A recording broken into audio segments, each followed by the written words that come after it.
Hello lovely people, it's Cara here and I am so mad. How are you all? I hope you're keeping well. I believe that it is on record that I said I would take a few days off, nay a weekend from sewing. Did I stick to this? Actually, you'd be glad to hear I did. I had a lovely weekend. I did some cycling with my husband, just generally did a lot of things other than being in the sewing machine, at a sewing machine. However, my head, as always, is full of projects, and I have been sewing. So I did have a weekend off, if that makes you feel any better. Today I'm wearing the Alina dress from Fibre Mood. This is the part of the Little Miss Sew subscription. I just love this dress, actually. It's got this really, you can see my bra there, but it's got this really cute detail which you can't actually see. Can't actually see my underwear. I'm not often flashing my back at anybody, but yes, really comfortable dress actually. It's super. So I have been sewing, and I thought I'd just do a quick sewing catch up with you, just to keep you in the loop of what I've been up to. I hope you also are having some lovely sewing time. The summer is sort of intermittently still here in the southeast of England. It's still quite warm. But I gotta tell you that I'm thinking, how many more summer makes do I need to make? But as you'd have seen recently from my my plans video, I do actually have a lot of plans still, and they're all still quite summery. My head seems to have fallen off. I can't actually remember what I talked about in my plans, but I'm pretty sure what I'm going to show you today, it was part of those. Who knows? So let me show you in no particular order, if that's all right. And in fact, one of these, if not two of these, I haven't even taken pictures of yet. I was just as inspired as everybody else by the lovely Tamlyn, Sewn on the Tyne, sorry, and the Naya t-shirt. And I was able to pick up the Naya t-shirt in the Makerist sale for $2.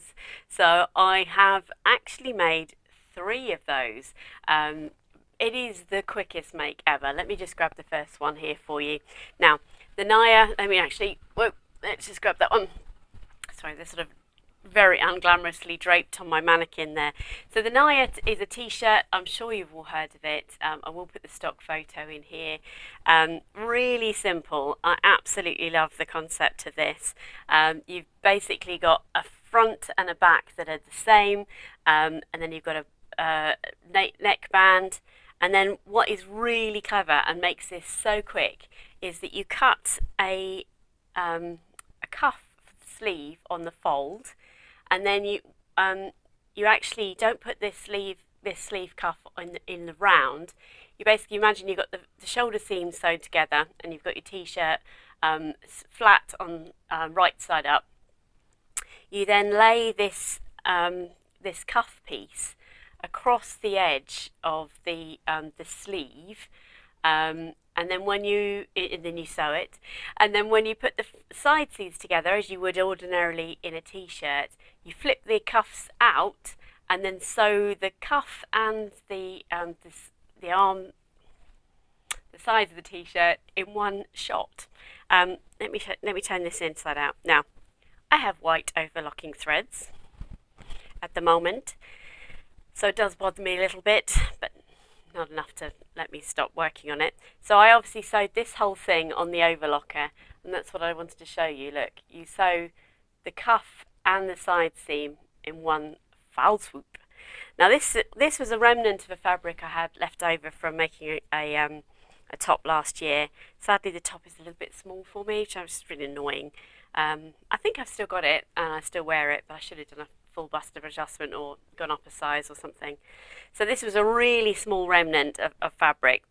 So the front is cut on the fold, but the back I've actually popped a seam, which is what you can see there on there. And this was the first of the Nayas I made. It is a pattern that's designed for stretch, and I just wanted to give it a go. I'll pop a photo of me wearing this one in here. And then I threw caution to the wind and decided I was going to make the same pattern, even though it's a stretch pattern. I decided to make it in a woven. And I will put another picture in. So I'm just delicately trying to grab this. And this is the same top in a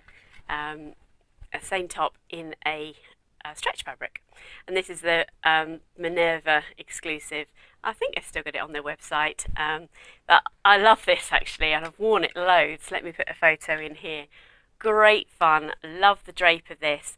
Now I have to tell you, I just threw caution to the wind with this. I used the same cuff pattern, and I actually cut the same length. Oh no, I lengthened it a little bit to make a bias binding for the neckline, because obviously you've got the neck banding, which you would cauterize and stitch in as usual, but then I basically just cut out the same. My chair is disappearing.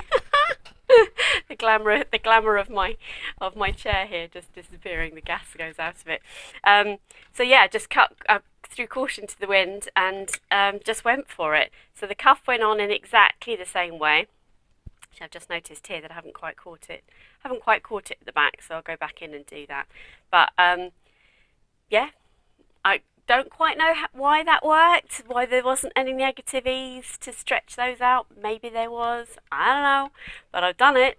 And then I made a bias binding for the neckband, and then on the base I actually I don't know if you can see that. Looks like there's a cuff that I've created there, but all I did was you fold it so that you've got your hem up, if you like, and then I just overlock the edge. So I'll just show you that. I hope you can see that okay. So you fold the hem up, overlock the edge, and then when you flip it back down again, you've got a really nice cuff detail. And not only did I throw the caution to the wind and make a woven top out of a stretch pattern, I, for the first time, made the whole of this, other than the bias binding, on my overlocker. Never used an overlocker for stretch fabric, woven fabric before, so all of the seams and everything you see here, she says, if you can actually hold that up, are all done with an overlocker. So it was just as quick to make, just as quick as making a t-shirt, basically. Can't say fairer than that, can you? Let me just pop that down there a second. And then the last one I made was out of this amazing remnant fabric. And that's the other genius of this. And I haven't taken a picture of this, so I'm just going to hold it up and talk through it. This is the same, exactly the same pattern. You have to imagine me wearing it. I will, if I remember, take a picture once I edit this, I will. But currently, as I'm filming, I don't have a picture of this. But I love this, and this is the smallest piece of fabric, and this is probably, I don't know, 70 centimetres. Then obviously the full width, so 150 wide, but only 70 centimetres. And I remember I bought this from Little Miss So-and-so, and I remember the ladies going, "What are you going to make with that?" I'm like, "I'm going to make a t-shirt." And I ordinarily have used the top half of the Bettine dress. You've probably heard me talk about that a lot. And that makes it really simple, and it's the same concept, a grown-on sleeve, and you normally just fold over the hems, if you like. But I did exactly the same, but I had the smallest amount of fabric here, so I basically made the cuffs out of a tiny scrap, not even on, definitely not on, it would have been on the cross grain, on the diagonal, or whatever I had really, to make these smaller cuffs. Same thing, all done over on the overlocker. What a rebel am I. And then I used a shop bought bias binding here, which is very straightforward. And then I took inspiration from Alex Judge Sews, and actually made this slightly shorter. So so that was the full width of the length of the fabric I had. And then I just folded it up slightly more, which I'm really pleased with. Now, because this is it's a cotton, it's a I think this is a Lady McElroy border print. This definitely sits more boxy, so you can see there it holds its shape, whereas on the one with the viscose, the sleeves sit, you know, with more drape. So it is a more different style, but what a great way to showcase a border print. Love it. And actually, it's pretty much this, well, because it's actually front and back pieces are exactly the same.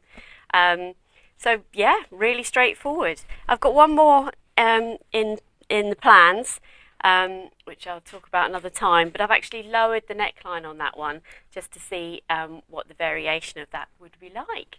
So ironically, this is a sort of rust fabric, a rust colour fabric. And then, do you remember this fabric? This was from Pound Fabrics, I think. So really, really lightweight, so very sheer. You can see that. It's not sheer when I'm wearing it as such.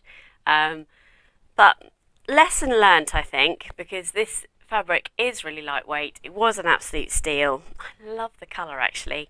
But it's, you know, just some fabrics you work with and you just think this is going to be hard work, and it was hard work. I have made a pair of trousers here, which I'll explain about in a little bit, but this isn't going to make it into my wearable wardrobe, which is a bit frustrating. I decided to use, which is a bad example actually, because I think this still could work out, the Esti trousers from Tilling the Buttons. You know my current love affair with that, and more to come on that in a future week. But I decided I wanted to trial making the Esti 3/4 length. I love the full length of the Esti. That is my go-to, if I'm honest. But I know it can make really lovely shorts, and I think the shorts are less risky strategy than the 3/4. So I decided to go for 3/4 length. I have got a number of pairs of trousers that are 3/4 length, but these just don't do it for me. I haven't taken a picture. Again, if by the time I've done the editing I've popped these on, I will. Ironically, I'm actually wearing these two as a cord set. Not either of them, these are not my favourite make, but I hate making stuff and then not wearing it, so I have been wearing them, but around the house, because the fabrics of these two are lovely and light. We've had some really warm days recently, so this is like secret pyjamas and sort of my lounge wear in the evening, if you like. I did go to all the effort rather, of popping the pockets on the back, because I'm ever the optimist. I thought this was going to work. I don't know what it is. I don't know if it's the two drapier fabric, the length of the trousers. I just know. Just sometimes it just doesn't go as I planned, and sometimes it's a mindset thing. Maybe I kind of knew it wasn't going to work, and therefore it hasn't, which is a bit frustrating. But I wanted to try the Naya, and this was literally a remnant fabric, so at least it's found its purpose. And this fabric, loved the colour, and wanted to try out the length of the Estes. So you win some, you lose some, don't you? I guess. But yeah, But I wanted to show you that the Naya t-shirt has been brilliant in stretch as well as woven, which is really good fun, and hopefully I'll remember to take some photos next time I'm wearing them. The last thing I wanted to show you in this week, because let's face it, it's only been a week and that's still quite a lot of sewing, is again, I suppose, a bit of a love-hate for me. I'm frustrated by this one because this fabric I've been talking about for a long time. I bought this beautiful fabric from the Knitting and Stitching show back in sort of April, must have been April, May time. And it is such a lovely fabric. It was a dream to work with. I think this was from Emporium Patterns, I think. Yeah, absolutely love it. And this pattern is the Lyn Caftan, which again I've been talking about for the longest of times. I've made it. This is exactly what I wanted to do with it. I never ever thought about doing anything else with it. Now let me put you the photo in here. Frustrating. I actually put this on my Instagram account, so thank you if you're one of the people that commented over on that, because I think I've got a picture of me looking up to the sky, and I'm like, this is me looking to the sky for inspiration as to whether this works or not, because actually I like the rust colour, but I'm also not sure that suits me either, and a lot of you are very kind to say, seems to me like there's a colour that doesn't suit you. potentially it is this one. I know lots of people have had their colours done recently, and this definitely I think would come out as that. But oh, it's such a shame. I love the pattern, as in the Lyn Caftan. Some people said it loses it because it's quite a drapey dress. I lose my shape in it. I don't disagree actually, but sometimes you just want a dress that is easy to wear, and that exactly is that. So you win some, you lose some, I suppose. So an interesting week of makes there. But I love the Naya, so I'm really pleased that that's in rotation. And I'm already going back through some, in fact, actually, my remnants, having dug out the remnants to make the Naya with. I don't actually have any sizable remnants left, so I kind of need to be a bit more brutal with my my remnants box. However, coming up in next week's video will be some ways I am using those remnants to really good effect, and I'm thoroughly enjoying how I'm using those, so I'll save those for another time. So a relatively short one for me today, but I just love being in touch with you guys. Please don't forget to subscribe.